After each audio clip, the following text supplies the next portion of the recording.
il y a une promesse dans l'Apocalypse qui dit que celui qui lit l'Apocalypse est heureux. Heureux ceux qui la lisent et la gardent. C'est la promesse contenue dans l'Apocalypse.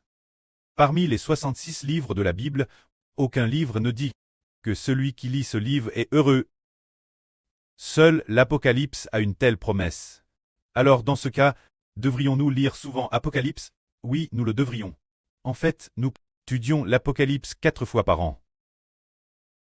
De plus, frères et sœurs, pendant la louange, nous avons spécialement mis l'Apocalypse en mélodie de louange de gloire, ainsi que d'autres mélodies. Alors si nous finissons de louer une fois en 10 jours, en finissant de louer pour une tribu, alors en 10 jours environ, nous aurons terminé de chanter une fois l'Apocalypse, c'est-à-dire que nous avons spécialement adapté le contenu de l'Apocalypse en plusieurs mélodies, c'est précisément parce que ceux qui lisent l'Apocalypse sont heureux. Lisons cela. Ceux qui lisent les paroles de cette prophétie ont, et ceux qui entendent les paroles de cette prophétie et gardent ce qui y est écrit sont heureux, car le jour du Seigneur est proche. C'est-à-dire, pourquoi celui qui lit ce livre et garde sa prophétie est-il heureux? Parce que le jour du Seigneur est proche. Plus on le lit, plus on découvre que le jour du Seigneur approche, et que nous devons bien laver nos robes. Plus on lit, plus nous comprenons qu'il faut veiller. Le jour du Seigneur est déjà proche. Maintenant, nous comprenons les mystères de l'Apocalypse, et nous savons qu'il ne reste au Seigneur qu'une dizaine d'années, environ 16 ou 17 ans environ avant sa venue. Il ne reste plus que 16 ans environ. Plus on lit, plus on comprend que le jour de la venue du Seigneur est proche, et qu'il faut faire tous nos efforts. Le temps de travailler davantage pour le Seigneur est venu. Ici. Nous continuons. Il est dit ici. J. Chris, moi Jean J. Chris au cette église de la province d'Asie, que la guerre et la paix vous soient données. De la part de celui qui est, qui était, et qui vient, le Dieu éternel, et des 7 esprits devant son trône, et de la part de Jésus-Christ. Alors, qui donne la grâce et la paix? Elles sont données par Dieu, le Christ et l'Esprit.